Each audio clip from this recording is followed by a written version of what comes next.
আসসালামু আলাইকুম সবাইকে, কেমন আছেন আপনারা সবাই? আসলে সবাই ভালো আছি। আজকের এই ভিডিওতে আমরা জেনারেল ম্যাথের সবচেয়ে গুরুত্বপূর্ণ যে চ্যাপ্টারগুলো সেগুলো নিয়ে আলোচনা করব। কোন অধ্যায়টা কতটুকু গুরুত্বপূর্ণ, কোন অধ্যায়টা বাদ দিলেও চলবে, আর যে অধ্যায়গুলো তে আমার যেইটুকু গুরুত্ব দেওয়া লাগবে সেটি নিয়ে চিন্তা করবো। কারণ কি, আমাদের অনেক ক্ষেত্রে এরকম হয় যে আমি যে অধ্যায় করি সেই অধ্যায় থেকে কোনো কোশ্চেন আসতেছে না। যেমন আমি পঞ্চম অধ্যায়ের কথা যদি চিন্তা করি আর 17 অধ্যায়ের যদি কথা চিন্তা করি, দুইখান থেকে কিন্তু সেম ধরনের কোশ্চেন হয় না। তবে আমি যদি দুটাতে সেম এফোর্ট দিই তাহলে কিন্তু আমার অনেক ক্ষেত্রে সেটা পণ্ডশ্রম হচ্ছে। একটা ফাঁকিবাজির ভালো টেকনিক, সেখানে তুমি মনোযোগ দিয়ে যে ভিডিওটা দেখো তাহলে কাজে লাগবে ইনশাআল্লাহ। চলো শুরু করি। তাহলে দেখো, সর্বপ্রথম আমাদের মনে রাখতে হবে আমাদের যেমন যে অর্থগুলো বাদ দিলেও চলবে, বাদ দিতে হবে। আর যেগুলো 1 স্টার, আরেকটা হচ্ছে 2 স্টার, আরেকটা হচ্ছে 3 স্টার। 3 স্টারটা এই জায়গায় লিখি।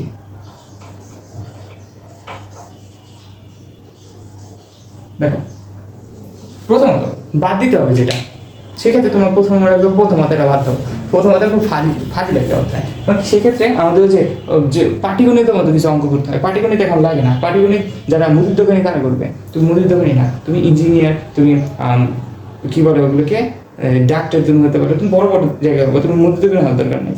তুমি সেখানে তুমি প্রথম অধ্যায়টা বাদ দাও, দ্বিতীয় অধ্যায়ের কথা চিন্তা করো। এটা 2 স্টার, 1 স্টার, এটা পড়লেও হবে না পড়লেও হবে, ইজি একটা চ্যাপ্টার পড়তে পারো, ভালো হবে। তৃতীয় অধ্যায়ের কথা একটু চিন্তা করি। দ্বিতীয় অধ্যায় কি ছিল?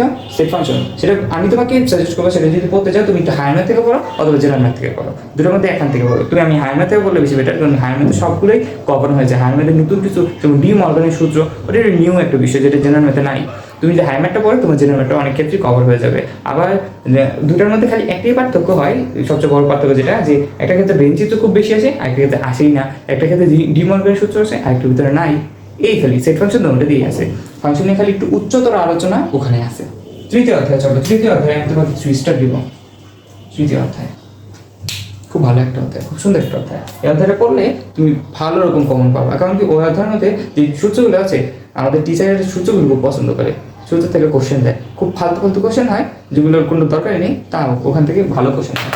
তাহলে চতুর্থ অধ্যায় আছে। চতুর্থ অধ্যায় আমি এই একই জায়গার মধ্যে রাখবো। কারণ কি, দেখো আমাদের যে চতুর্থ অধ্যায়টা, ওখানে লবেজম নিয়ে কথা আছে, পূর্ণ নিয়ে কথা আছে, অংশক নিয়ে কথা আছে, সূচক নিয়ে কথা আছে। এখান থেকে মোটামুটি কোশ্চেন হয়। এটাকে প্রথম স্টারে না দিয়ে দ্বিতীয় স্টারে দেওয়া যায়। এখান থেকে মোটামুটি এরকম কোশ্চেন হয়, ভালোই কোশ্চেন হয়। তারপরে আমরা যদি পঞ্চম অধ্যায়ের কথা চিন্তা করি, এটা বাদ দাও। পঞ্চম অধ্যায় জীবনে কোশ্চেন আছে না, জীবনেও না। একদম সমীকরণ কিন্তু খুব গুরুত্বপূর্ণ। সমীকরণ সব জায়গায় লাগে। তোমার বেসিক বিল্ডিং এর জন্য একটা, আরেকটা হচ্ছে পড়ালেখার জন্য, ভালো করার জন্য একটা। বেসিক বিল্ডিং এর জন্য কি করবা? সব পড়বা। আর যদি একটু ফাঁকিবাজি করতে চাও, তুমি যদি ফাঁকিবাজ স্টুডেন্ট হয়ে দেখো, পরীক্ষায় শুধু ভালো করতে চাও, তাহলে তুমি কি করবা? এই যে আজকে যা বলছি তা করবা। তারপরে দেখো, এই পঞ্চম অধ্যায়টা পড়ার ক্ষেত্রে আমি তোমাকে একটু কথা বলে রাখি যে তুমি পঞ্চম অধ্যায়ের মধ্যে যে সমীকরণটা কিভাবে করতে হয় সেটা একটু ভালো করে শিখবা। কারণ কি, ফিজিক্স, কেমিস্ট্রি, তারপরে তোমার জ্যামিতি, পরিসংখ্যান, তারপরে অ্যালজেব্রা, এগুলো তো অবশ্যই লাগে সমীকরণ। বড় ক্লাস হলে গেলেও লাগবে, ছোট ক্লাস হলে লাগছিল, তাই না?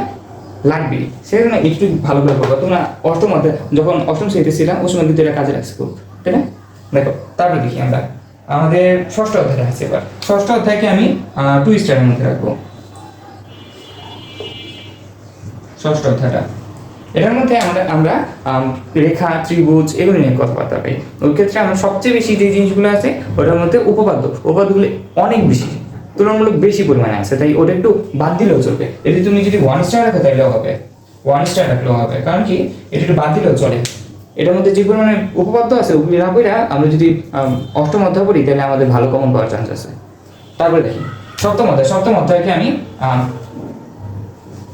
এখানে রাখি।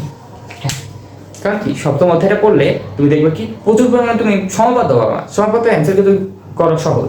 আর একটা জিনিস একটু খারাপ লাগে যে আমরা যখন দেখি যে এর থেকে পড়াইতেছে অনেকে, তারপরে আবার অফলাইনে যারা পড়ায়, আমি অনেকের কাছেই আমি দেখছি যে তারা আমাদের যে ইয়াটা পড়ায় কি যেন বলে, কিভাবে এখানে হচ্ছে আমরা এই যে এই জায়গায় এই রেখার সমান, এই কোণের সমান করে কোণ আঁকবো, এইভাবে আঁকবো, এটা কেন করি, কিভাবে হয়, একটু কনসেপ্টটা চিন্তা করতে হয় কিভাবে, এটা আমাদের শেখায় না। যদি এটা দরকার নাই, কিন্তু তুমি যদি একটা কথা মনে রাখবো যে আমাদের জ্যামিতি হচ্ছে গণিতের রানী। তো জ্যামিতিটা খুব ভালো করে শিখতে পারলে অনেক সুবিধা হয়, ব্রেন খুব ডেঞ্জারাস ডেভেলপ করতে পারে। তো এই জ্যামিতিটা খুব ভালো করে শেখা দরকার। আমি এটা এই সপ্তম অধ্যায়টাকে দ্বিতীয় স্টাইল রাখবো। তারপরে অষ্টম অধ্যায় যাই। অষ্টম অধ্যায়টাকে আমি তৃতীয় স্টাইল রাখতে চাই, ভালো কোশ্চেন হয় এখান থেকে। আর এখানে কি এটা কেন রাখলাম এখানে, কারণ কি এটার মধ্যে উপপাদ্য আছে সমপাদ্য আছে, এমসিকিউ ভালো পরিমাণে আছে এখানে। ওই যে বৃত্তস্থ কোণ অন্তস্থ কোণ ভালো রকম কোশ্চেন হয়। তারপরে দেখি নবম অধ্যায়, এটাকে 3 স্টার রাখবো আমি, 3 স্টার। এই নবম অধ্যায়টা খুব ভালো করে পড়বা, কারণ কি তুমি যদি পরিমিতি না করো এটা পড়বা। এই দেখো এটার সাথে আমি একটু কাট করে দিয়ে দিই, এটা পড়বা তুমি যদি 16 অধ্যায় না করো, অর্থাৎ পরিমিতি না করো। পরিমিতি না করলে তুমি এটা পড়বা, এটা না পড়লে পরিমিতি পড়বা। তাহলে কি, কারণ কি ওটা তো একই বিভাগে আছে, এটা আছে অথবা এটা আছে। এটা পারলে দূরত্ব উচ্চতাও পারা যায় দশম অধ্যায়ের কথা আনি এবার। এই যে এটা হচ্ছে আমাদের ত্রিকোণমিতি তুমি পড়লেও হবে না পড়লেও হবে, যদি তুমি পড়ো এই পরিমিতি পড়লে একটা চ্যাপ্টার করা লাগতেছে। আর যদি এটা পড়ো তাহলে তুমি 2টা চ্যাপ্টার কভার করতে পারতেছো, দূরত্ব উচ্চতা আর হচ্ছে পাশাপাশি আমাদের যে নবম অধ্যায়টা সেটা অনুপাত, ত্রিকোণমিতি অনুপাত। তারপরে দেখো, তাই দশম অধ্যায়টাকে আমি 1 স্টার মধ্যে রাখতেছি, দশম থেকে। তারপরে আসি 11তম অধ্যায়, এটি বাদ দিলেও চলবে, 11 এটা বাদ দিলেও চলবে, কিন্তু এটার মধ্যে যোজন বিয়োজন যে কনসেপ্টটা আছে এটা ভালো করে শিখে দেবা, কাজে লাগবে। এটা হচ্ছে আমাদের বীজগণিতিক রাশি অনুপাত সমানুপাত, এটা কাজে লাগে অনেক ক্ষেত্রে। এটা পড়তেও পারো বাদও দিতে পারো, সমস্যা নেই, এখান থেকে কোশ্চেন আসে না। তারপরে দেখো 12তম অধ্যায় বাদ দাও, খুবই ফালতু একটা অধ্যায়, যখন একটা অধ্যায় 2 চলক বিশিষ্ট সরল সমীকরণ। ওটার ক্ষেত্রে আর গুণনটা খালি শিখে রাখবা, ওটা কাজে লাগে। তাছাড়া অপনয়ন পদ্ধতি আর যে প্রতিস্থাপন পদ্ধতিটা আছে এটা শিখলে তোমার কাজে লাগবে, এটা তোমার সমীকরণ করার ক্ষেত্রে কাজে লাগে। যে সমীকরণ সংক্রান্ত অধ্যায়গুলো কেমন যে নেগলেক্ট করে আমাদের টিচাররা, ওগুলো কেটে দেয় এই জন্য। দেখো তারপরে আছে আমাদের 13তম অধ্যায়, এটাকে তুমি 2 স্টার দিতে পারো। 13তম অধ্যায় আমি যা বলছি এটা লিখে নাও, কাজে লাগবে। অথবা তুমি বই নাও, বইয়ের মধ্যে ওই যে আমাদের সূচিটা আছে ওখানে তুমি দাগা ফেলতে পারো। দেখো আমাদের 13তম অধ্যায়টা যেটা, সেটা কিন্তু যথেষ্ট ভালো একটা অধ্যায়, সসীম ধারা, সেটার থেকে ভালো রকম অ্যান্সার করা যায়। আর সহজ অধ্যায়টা, 2টা সূত্র মাত্র, 2টা সূত্র শিখলেই হয়ে যায়। সসীম ধারার একটা গুণোত্তর ধারা, আর সসীম ধারা বলতে সমান্তর ধারা বোঝাচ্ছে আর কি। সমান্তর ধারার একটা আর একটা হচ্ছে গুণোত্তর ধারা, সমান্তর ধারার 2টা আর হচ্ছে গুণোত্তর ধারার 2টা। আর কয়েকটা আছে এমসিকিউ ক্ষেত্রে কাজে লাগে, যেমন ওই যে কয়েকটা বর্গের যোগফল, তারপরে কয়েকটা ঘনের যোগফল, ওগুলো ক্ষেত্রে কাজে লাগে, ওটা একটু ভালো করে পড়তে পারো। তারপরে দেখো 14তম অধ্যায় কি, 14তম অধ্যায় হচ্ছে খুব ফালতু একটা অধ্যায়, অনুপাত, সাদৃশ্যতা এবং প্রতিসমতা। এটা তুমি বাদ দাও। 14 দেখছো কতগুলো অধ্যায় বাদ দিতে পারতেছি। 14তম অধ্যায় এটা খুব ফালতু একটা অধ্যায়, ওটার থেকে কিছুই আসে না কোশ্চেন। ওখান থেকে খালি তুমি 2টা জিনিস করতে পারো, যে ওই যে আমাদের যে কনসেপ্টটা সমান সমান বাহুর বিপরীত কোণগুলো সমান, আর সমান সমান কোণের বিপরীত বাহুগুলো সমান, এই 2টা উপপাদ্য হলে করতে পারো, কাজে লাগবে। তারপরে দেখি 15তম অধ্যায়, এটাও বাদ দাও। 15তম অধ্যায় এটা বাদ দিতে পারো। 15তম অধ্যায়টা খুব একটা কাজে না, ওটা হচ্ছে ক্ষেত্রফল সম্পর্কিত যে সমপাদ্য উপপাদ্য, তারপরে আমাদের ত্রিভুজ চতুর্ভুজে যে ক্ষেত্রফলগুলো ওগুলো নির্ণয়ের ক্ষেত্রে লাগে, এটা তুমি বাদ দিতে পারো, কারণ ওখান থেকে খুব একটা কোশ্চেন হয় না। তারপরে দেখি 16তম অধ্যায় সময় এখানে বললাম এটা 3 স্টার দিয়ে রাখছি, তুমি এটা পড়লে এটা পড়বা, এটা না পড়লে এটা পড়বা, ঠিক আছে। আর 17তম অধ্যায় গোল্ডেন অধ্যায়, কিছু পড়া না করে এটা করে যাবা, 5 নম্বর উঠাতে পারবা, বুঝছো। এখান থেকে তুমি অ্যাটলিস্ট 25 নাম্বার অ্যান্সার করতে পারবা। এখান থেকে 2টা সৃজনশীল আসে, 20 সংক্ষিপ্তের মধ্যে না হলেও 2টা কোশ্চেন থাকে, 2 2 4, আর এমসিকিউতে 3টা কোশ্চেন আসে, এটা নিশ্চিত 3টা কোশ্চেন আসে, 3টা অথবা 2টা এরকম কোশ্চেন আসে। তাহলে সেক্ষেত্রে তুমি মোটে প্রায় 30-এর কাছাকাছি তুমি নাম্বার পেতে পারতেছো, 27 28 এরকম। তাহলে এটা কিন্তু অনেক যথেষ্ট পরিমাণে। তাই এইটা কিন্তু তোমার গোল্ডেন অধ্যায়, এটা গোল্ডেন, এই অধ্যায়টা খুব ভালো করে বলবা। তাহলে কি বললাম একটু রিক্যাপ করি, 1 5 11 12 14 15 এই অধ্যায়গুলি বাদ দিতে পারবো। 1 স্টার একটু কম গুরুত্ব দিয়ে পড়বা, 2 6 10, এটা খুব মজার একটা অধ্যায়, এটা পড়লে মজা পাবা, কিন্তু এটা খুব একটা কোশ্চেন আসে এখান থেকে। এবার 2 স্টার দিছি 4 7 13, এটা পড়তেও পারো নাও পড়তে পারো, কিন্তু এটা পড়লে খুব ভালো, কারণ কি এখান থেকে কোশ্চেন হয় মোটামুটি ধরনের।